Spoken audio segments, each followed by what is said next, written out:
Hey everyone, welcome to the profiling tutorial. So this video is to show you the ins and outs of the Visual Studio Profiler. And my plan was to create this video so that you could have a reference to go back to, because for a lot of students I find that just navigating the tools can be a little tricky.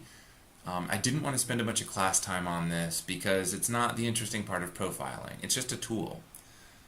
When you're in the industry, I guess on almost every project I've worked on, I've ended up using a different profiler. On The Sims 4, we had a homegrown profiler, we wrote our own, which was adapted from The Sims Medieval, so that's actually the only time I guess I've been on two projects that use the same. I remember when I was working at, when you work on console games, like they often have their own, SN Tuner, I think it was called, for PlayStation 3. I assume PlayStation 4 has its own thing. So they all are different, but they're generally, like a lot of the verbs I guess are the same, or a lot of the things that you do are going to be the same. So I want to show you and walk you through Visual Studio's profiler, and as I go through and show you how it works, I'm going to point out various things and say, hey, you'll find this kind of concept in basically any profiler you use. And so the different profilers, they're kind of varying qualities. I would say Visual Studio is a solid B in terms of profiling. It's really good at what it does, and it does like the basics of profiling really well and gives you a lot of the information that you need. There's one, I would say, major or fairly critical component that it's missing, and it's a really difficult thing to add for a third-party, effectively third-party thing. The best profiler that I've seen is Intel's VTune. I think it's called Amplitude or something now. It's its own thing. I'm trying to get a copy of the software so you guys can see it at some point. I haven't used it in years and years, but it has all the things that Visual Studio has and a whole hell of a lot more. It can look at like CPU cache and all sorts of fun stuff. And they can do that because they're Intel. And Intel, I think it only works on Intel processors. I don't know if it works on AMD processors. But if you have an Intel processor, I mean, they're the same company that built the hardware that you're running the profiler on and the thing that you're trying to profile. So they have a lot more hooks that they can kind of pull in than something like Visual Studio. Not that they can't do it, but Visual Studio is really about let's measure performance. Intel's amplifier, whatever they're calling it now, has a lot more of the like really deep, this is what's going on in your CPU, this is how memory is being utilized, and so on. Now, before Visual Studio really released its profiler and got its profiler going, and I feel like its profiler came out, I want to say 2010, like that era. I think Visual Studio 2010 had a profiler. I don't think it was in the free version of Visual Studio, so this is still fairly new to have this thing. Before that, there were other ones. There were free ones that were of varying qualities. The one I used for several years was called Luke Stackwalker, which I find amusing. And it was pretty good. It wasn't amazing, but it was pretty good. It was probably a C. So those are some various ones. Anyway, we're going to look at Visual Studio. So this is the assignment, or not the assignment, the demo that we did in class. And so I'm just going to do some profiling. I've set the data size here to 1,000,000. I've commented out this getch. I've commented out any of the old profiling stuff. I think that's it. So it's just going to run our tests. The same 3 has paired sums haven't changed. So that's it. The first thing that you want to do, of course, is to come up here and say, hey, maybe these should be the things that we want. So never profile debug mode unless you're profiling like a very specific debug thing, like a debug only thing, like logging or something. You generally want to profile release. I've actually created a third thing here. I'll talk about this a little later, probably later in class. But you can create other configurations specifically for profiling. But we'll just do release because that's what the assignment says for now. Also, we're going to do x86. So this is going to basically mirror the assignment. You want to be in release and x86.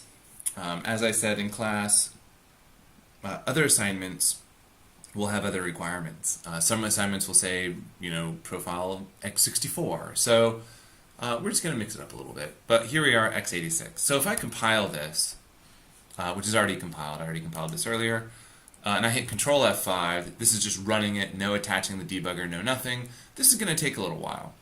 And the reason it's taking so long is because I have a million data size elements. See, that's how long it took. So I've done that because I want a relatively high value of n, and I want to be able to see where my time is really going. So let's start. So what you want to do is you want to go into Debug, Performance Profiler. There's also this Profiler submenu which gets you into some of the deeper profiling options. But for now what we want is Performance Profiler. This gives us the wizard that starts everything up. Now these are your various tools that you have the ability to choose from.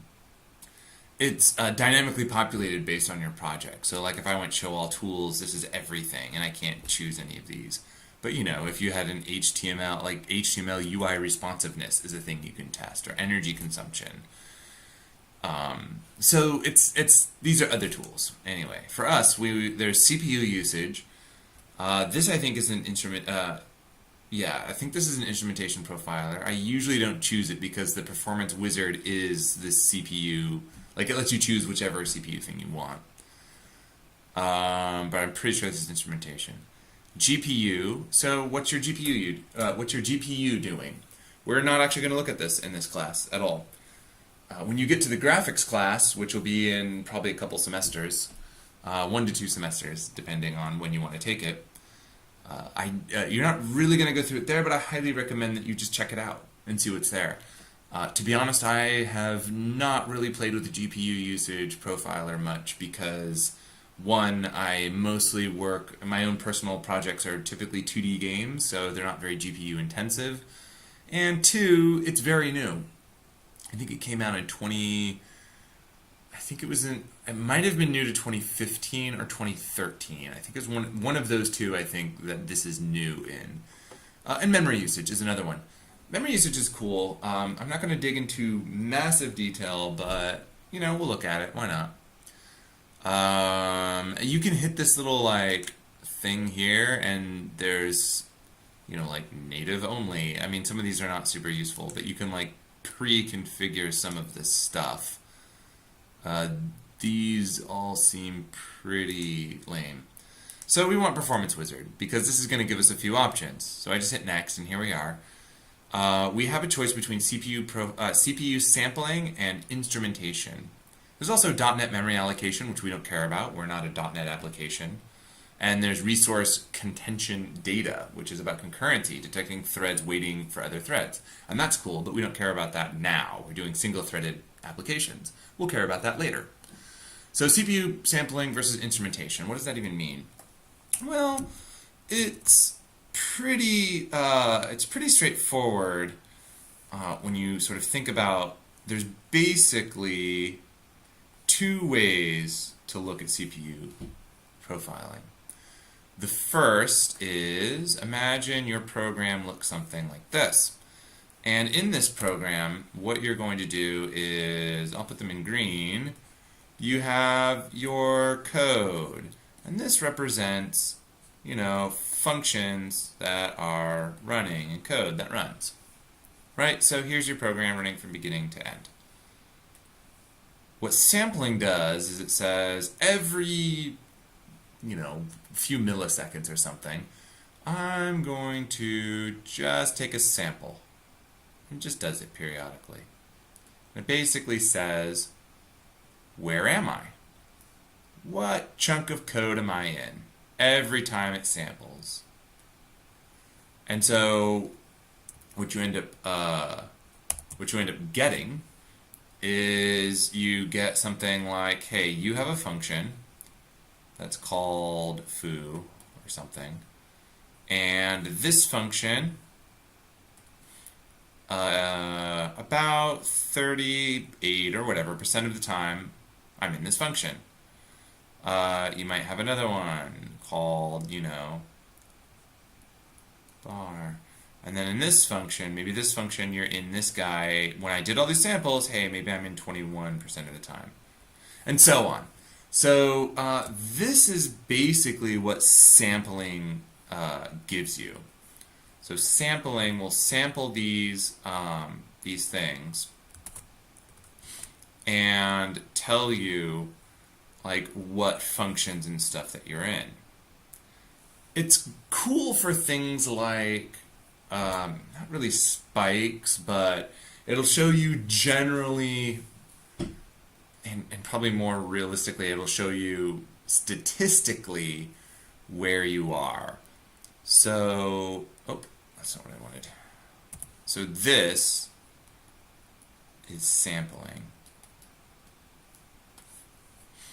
Okay, so we have another one that we're going to go through here, and this other one is called instrumentation. So we have the same thing. We have our program, which runs like this. And in this program, we have our lines of code. Right? These are our instructions. Maybe there's some stuff in here. Whatever, right? This represents our program. So instrumentation is much more hardcore.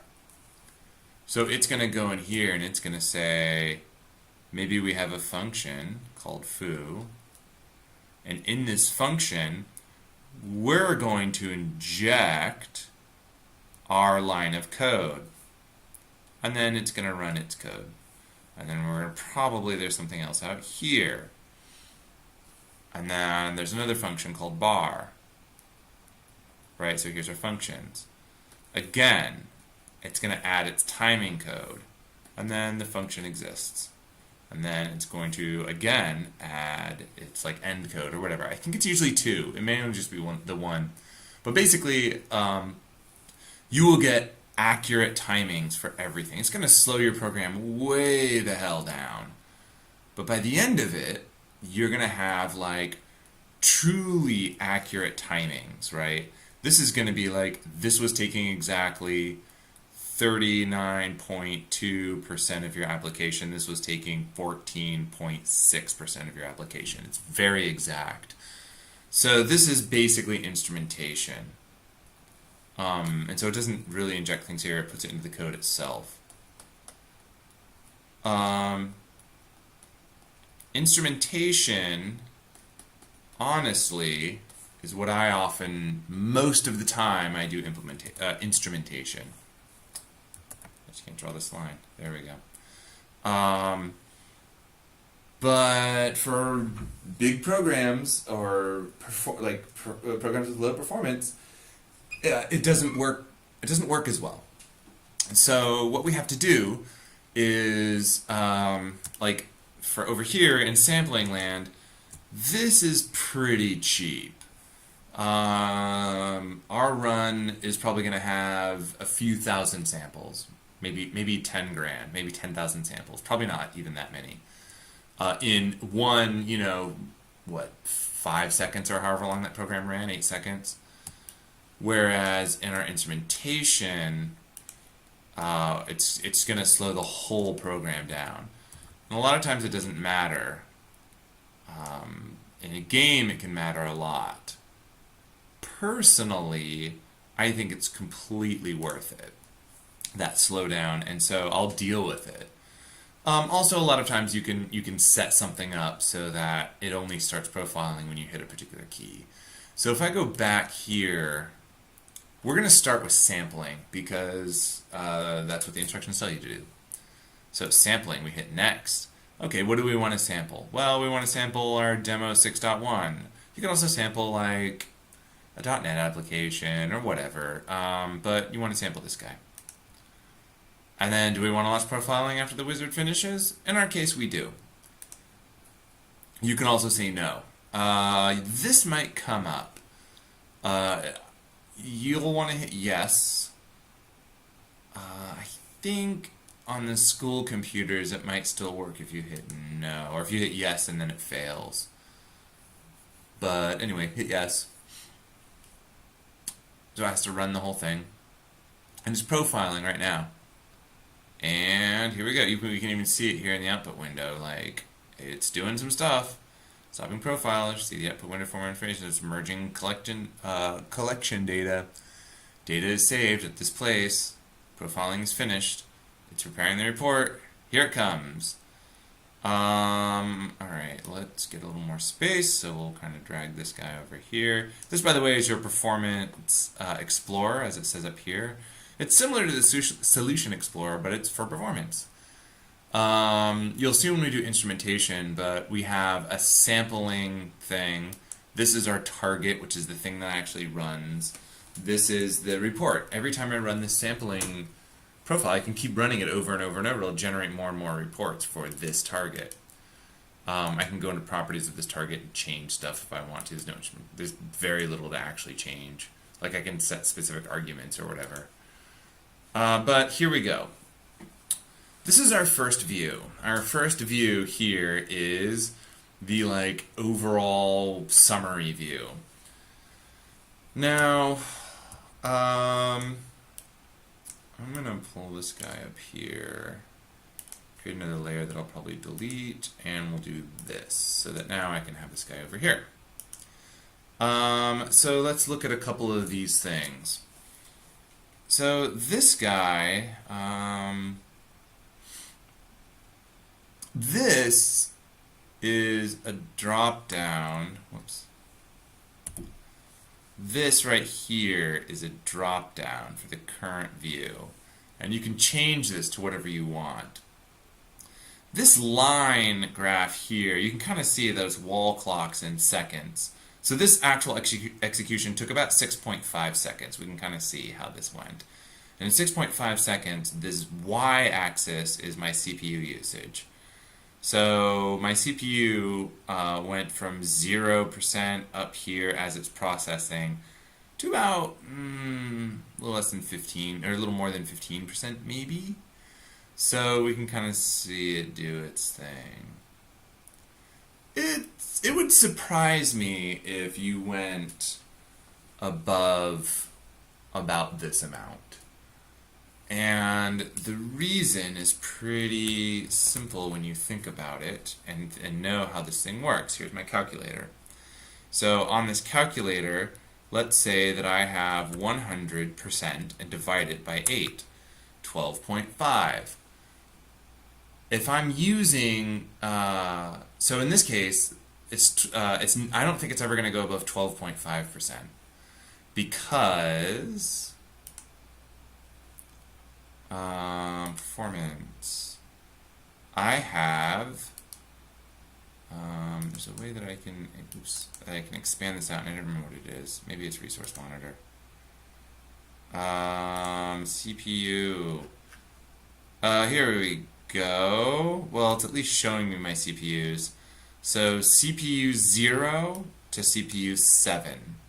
I have 8 cores, and here they are, 8 logical processors. I actually have 4 physical cores, but I have 8 logical processors, which means it can basically do 8 things simultaneously.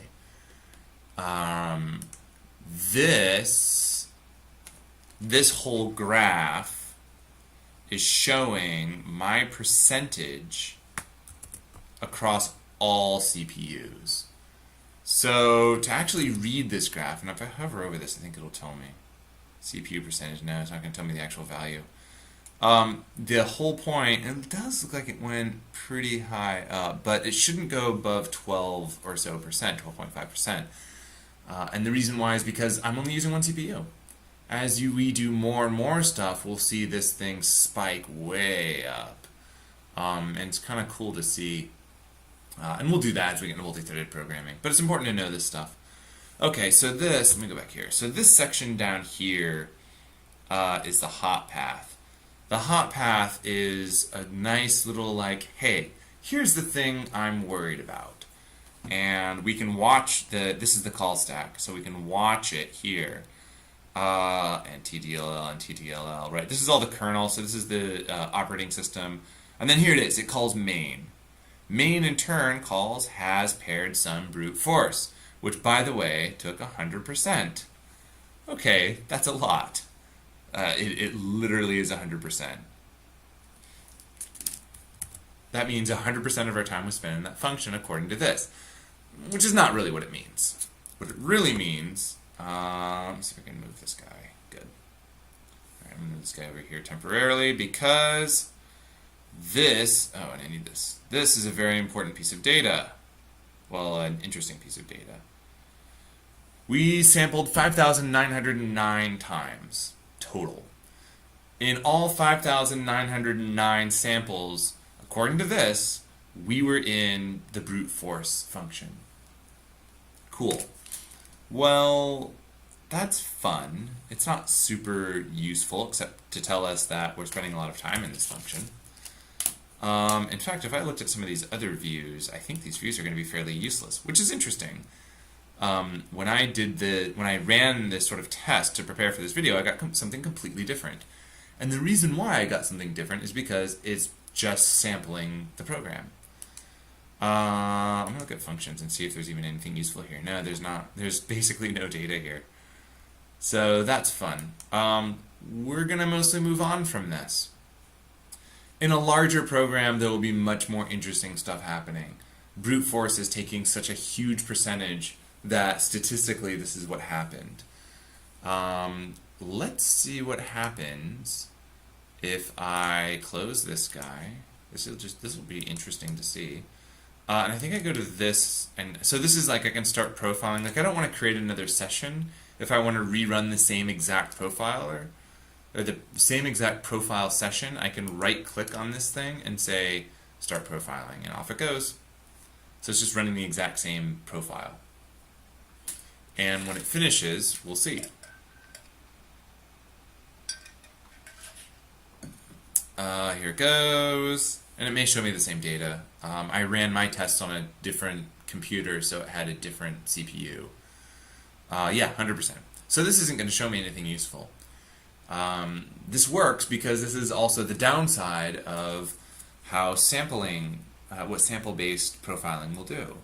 If you have something that just crushes everything else, guess where you're going to be. CPU graphics related things are especially annoying for this, especially if you are forcing the vertical refresh, like the screen, to sync up with the vertical refresh. Because in that case, you might be spending 80% of your frame waiting. Okay, so screw this. Let's see, and notice, by the way, I have a second report here. So I have this report, and then I have this report. And I could open this report. If I just double click on this, it's going to do this prepare thing, but it's exactly the same report that I had before. Here it goes. I mean, it's not useful for us, but here it is. So that's the cool thing, is you can switch between these reports. Look at that. There is actually a slight difference. For whatever reason, this took slightly less time. And I have absolutely no explanation. Oh wait, actually it took slightly more. Yeah, this hit 7 seconds. This did not. And that's just, that's effectively randomness. So let's move on. So now what we're going to do is we're going to start a new profiler session. This is going to create another whole chunk here, and we have to do that for instrumentation. So I'm selecting instrumentation. I'm going to hit next. I'm going to hit next again. And yeah, let's launch it. This is going to take longer. The whole program as a whole is going to take longer. Because there's code that runs for every function. And not just your functions. It's going to catch all the C runtime stuff. It's going to catch all the operating system calls. It's calling into everything. So I feel like this has already taken more than the 6 seconds or whatever, 6.5 seconds it took before. So now there's this. So it has a lot of data it has to go through. So you're watching this bar epically crawl towards the finish line. And this, to me, this is nothing. If I were to like profile my own project and spend, have it run for 30 seconds to a minute trying to profile some particular thing, what's going to happen is it's going to explode. And actually what I'll have to do is I'll have to go and like make a sandwich, basically. Okay, so this became more interesting. We had a lot of like spiky stuff here. Well, interesting. We have something that goes above 12.5. The reason this goes higher is because under the covers, I'm pretty sure that under the covers it's going to be spinning up other threads. There's also all sorts of interesting messages that we have here. So, it's showing like measurements of different things. We're not going to look at this, but there's some interesting information here. Processor time equals this, it's information only, and so on. So we're going to kill this. And we're back to this screen. So it's the same screen. In fact, all this information and all these things are all the same. It's just we have a lot more data because we did instrumentation. Notice that our program took, in the previous one, longest was 7 seconds. This program took like 27 to 28 seconds, somewhere in there. I think it actually says 25.5 seconds of total execution time. Here it is up here. So quite a bit slower. Notice that now we have has paired sum. It's still complaining. Brute force. Oh, brute force only took 30.39. If we went back to here, and notice that we have our instrumentation profile up here. Here's our old ones. If we go back here, we can say the brute force method was 100% of the time. But here it's saying, actually guys, it was 30.39% of the time. It wasn't even the highest thing that came up. Sorted data was 59.47% of the time. So sampling is dangerous. It can tell you what's wrong pretty quickly. And to be clear, or to be fair, brute force, the actual function itself is the second highest thing that came up. But you can't take it as gospel that this is the actual thing that's wrong. So now we have a lot more interesting data. We have this hot path, which is like, these are the things that are slow. And in main, sorted data and brute force are the slow things. Here they are. You're going to see these references a lot. Inclusive time and exclusive time. So keep those in mind. I want to show you some of the other views. Well, I guess I'll talk about these. So inclusive time says the time spent in this function and its children. This is useful for if you want to say, is this system as a whole slow? So, for example, you might have a logic update. That's just like a top-level logic update function that then calls a bunch of updates, and so on. And so it's useful to say, okay, you might have like update everything, and then another function is like render everything. And so sometimes it's really nice to look at the inclusive percentage and say, okay, update is taking 14%, render is taking, like 70%.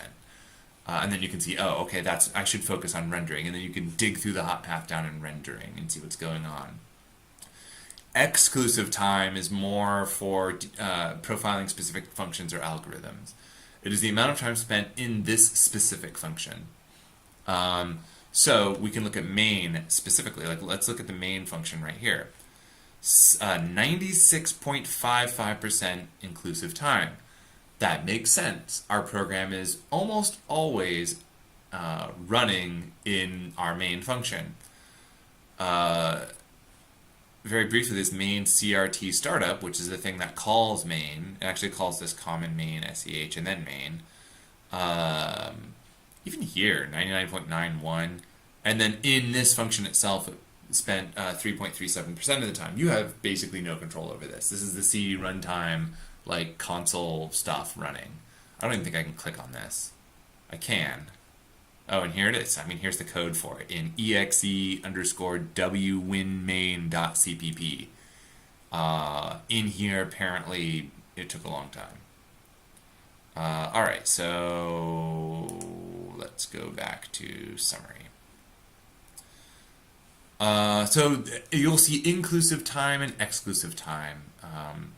These are percentages. You'll see also wall clock times in different cases.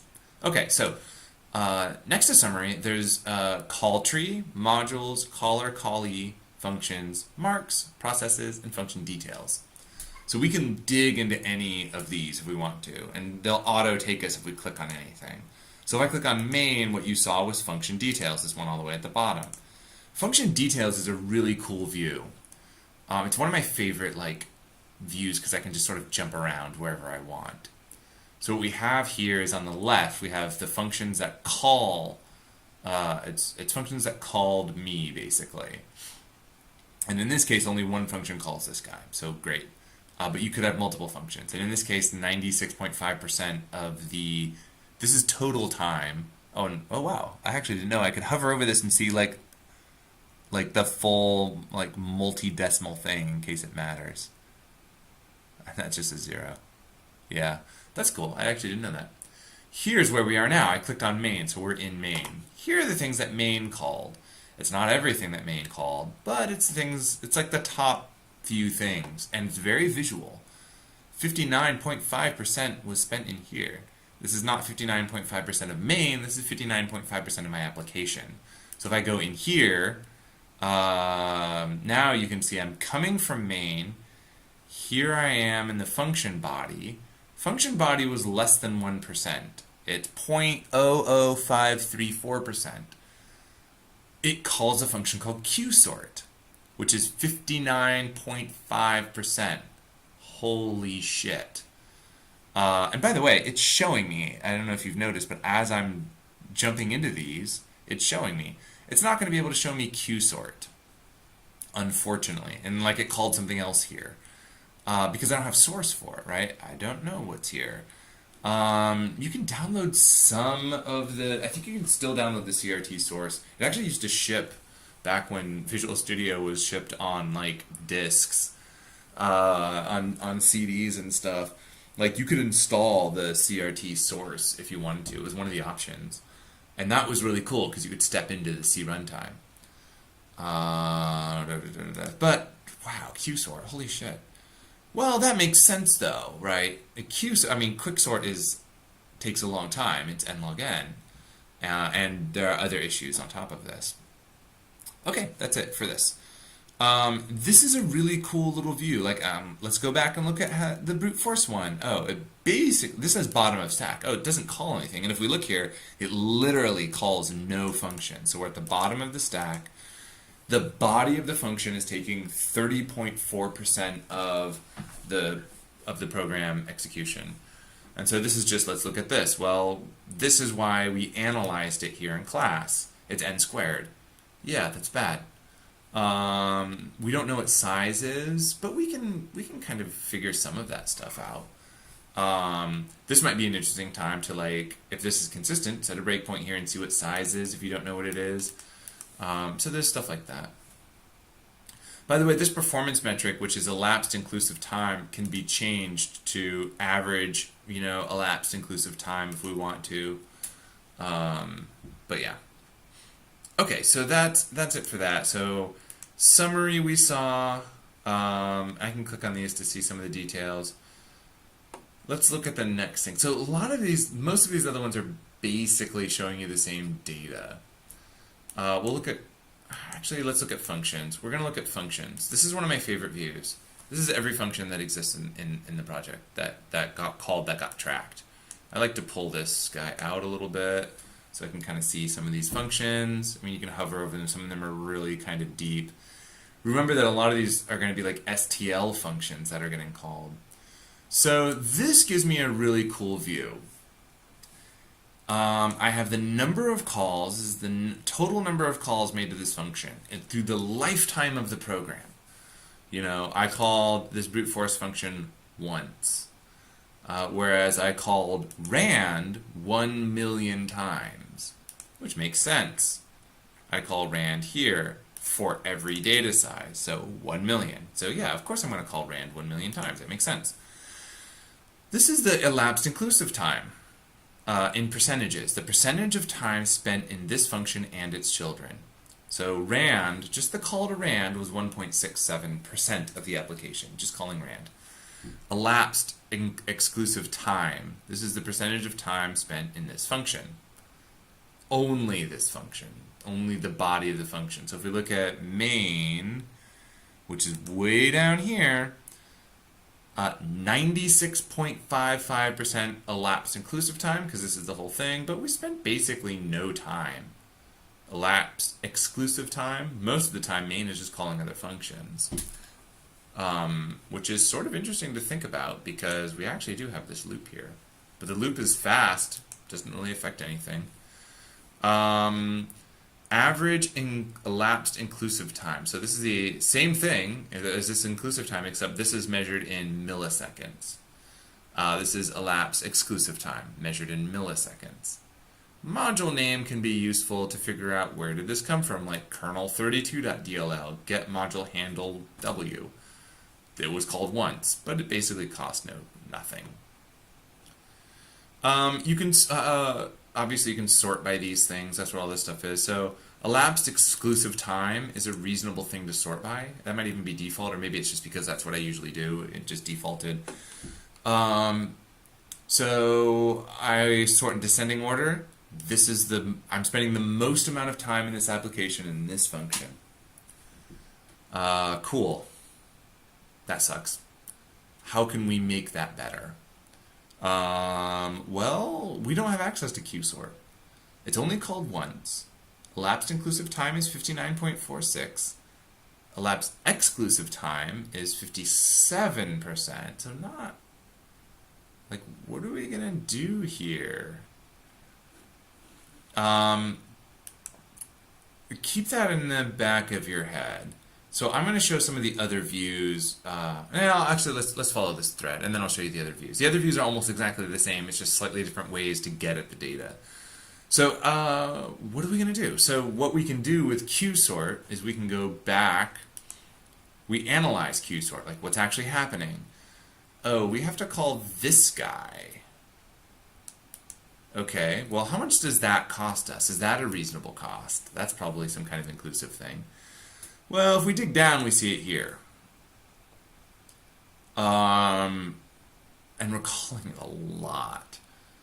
But the problem is that we are doing an n log n like sort on a very large chunk of data.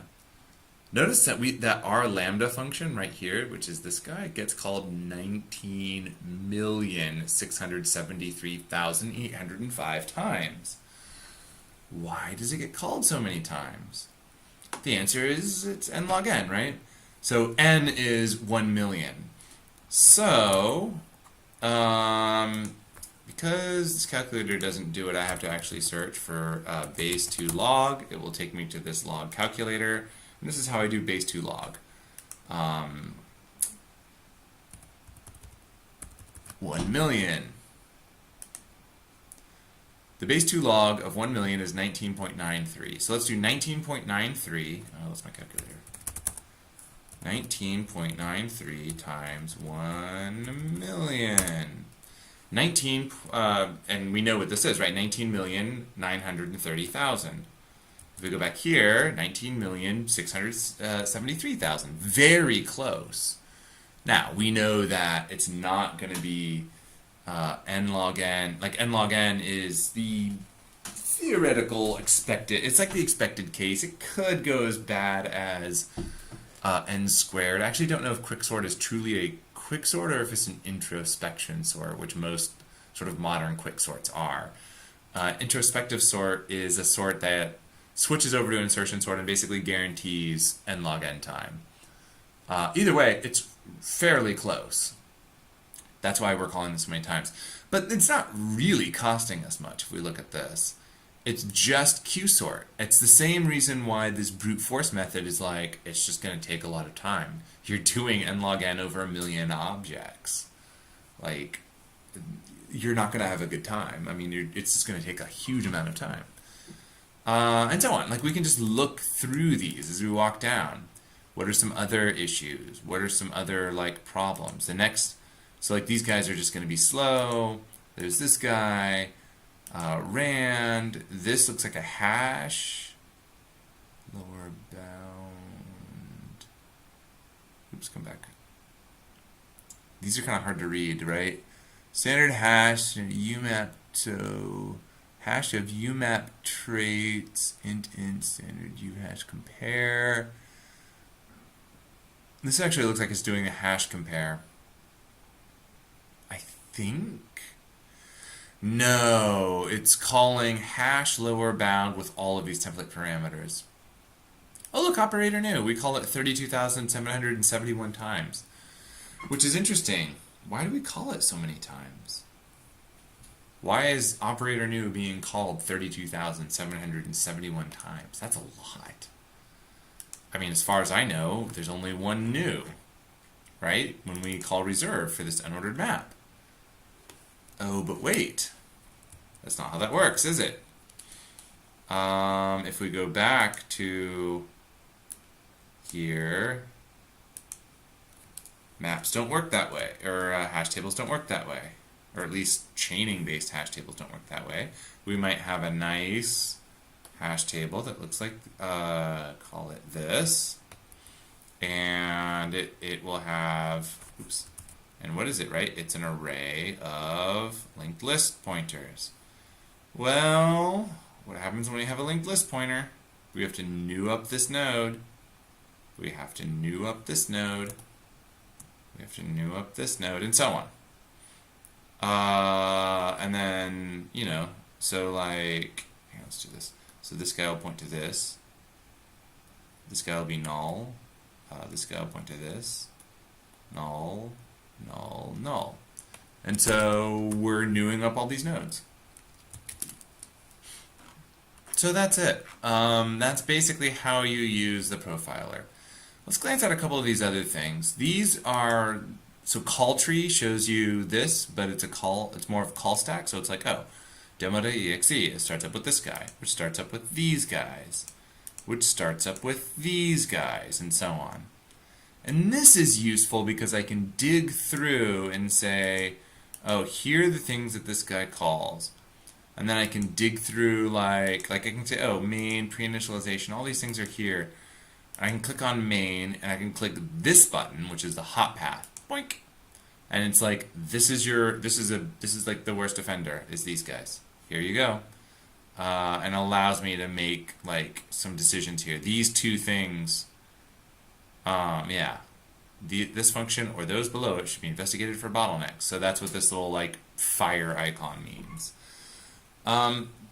So yeah, that's what the call tree is really good for that. And that's often when I use the call tree is it's like, I'm, you know, in that other example where I said, you know, you might have main or whatever call logic and then like call logic update and then call render update. And if you look at render and you're like, wow, this is 70% of my frame, you might click on that render update in here and then click this hot path and have it expand for you. Like over here, even though this is taking up basically no time, I can still expand a hot path. And it's like, it's kind of everything. So it's contextual, and that's what's really useful for it. So in the assignment, when you're actually trying to figure out how can we make this thing faster, one thing you can do is you can say, well, I think the collision is slow, and you can go to where that collision update is and find the hot path and say, okay, in the collision, this is slow. But of course, this is not useful for us. This is taking up 0.02% of our frame. Like, we could optimize this to be super fast, and it's going to make basically no difference. Module is pretty much the same view, but from a module point of view. Same view as function, so this is every function of this module is called from this module versus this module versus this module. I don't really use this view very often because I think it's just modules. Because I think the processes one is the one that shows me threads. So this view is more useful if you have multiple DLLs that you're loading. In an SDL application, it might be useful to kind of see, oh, is SDL taking a long time or whatever. I don't use this view that often. Caller callee is similar. It's like a more detailed version of this function details view. Like this function details is like, here's some code down here, and like we can sort of walk through this thing. Whereas caller callee is like So here we are at the top of the stack, so I can dig through here. We're in CRT current functions. Let's go in here. And I can just double click, like, let's go into main. Oh, here's these guys. And we can just, like, here's my current function, here's where I was, here's the things that it's calling. So it's a reasonable way to, like, see how things were called and things that call this function. It's more useful, like, if I'm in here, oh, I can double click on this and take me to the thing, as you just saw. It's more useful if I'm like, I know that, you know, this function is slow. Here are the 5 functions that are calling it. So that's where it becomes more useful. This is the functions view that we just saw. Oops, I went back to summary. Marks is something we're not really going to talk too deeply about here. I would suggest looking it up. I've not used them. That doesn't mean that they're not useful. But you can basically create marks and all this stuff. I haven't dug too deeply into it, but you can see like memory usages and processor stuff all through here. I think marks is new for Visual Studio 2015. Processes. So these are the processes that are running. And here's the thread that's running. And demo.exe. So I can see all the different like processes that are happening. This is not useful here. It's much more useful in multi-threaded programs. And finally, function details. So this is just this guy. So that's it. That's how you go through and find all of the things that are afflicting your program. I've used this this tool quite a bit to try and find bottlenecks and things in my program. Okay, so as a bonus, I'm going to show you one more thing. So let's close all this stuff. And what I want to do is I want to say how bad, like we know that there's memory usage happening here, right? We have a big O-Ven memory. How bad is it?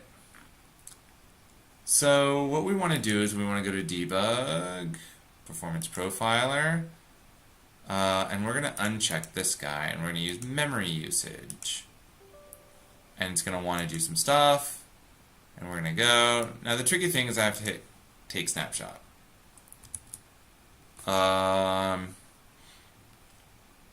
And basically take snapshot, takes a memory snapshot, and then you do comparisons. So the problem is that it just ended because my program stops. And if I look at this, I can see my big spike. This spike, and I can actually see if I hover over it, I think what I want to do is I want to do this. I can select this time and there's a zoom in. So I can hit this peak, hover, 13.1 megabytes, 4.6 megabytes. Okay, that's a lot of memory, right? It's eating a lot of memory for this. And that goes away, of course. But here's the other problem. Like, this just died. I can close this. Sure, save it. Uh-oh. I think it's requiring too much commitment. We'll just kill it. So the problem, there's a lot of problems here. I want to measure how much memory this ended up taking.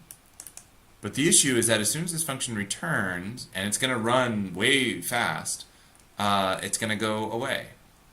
I have no real way of stopping this function in time.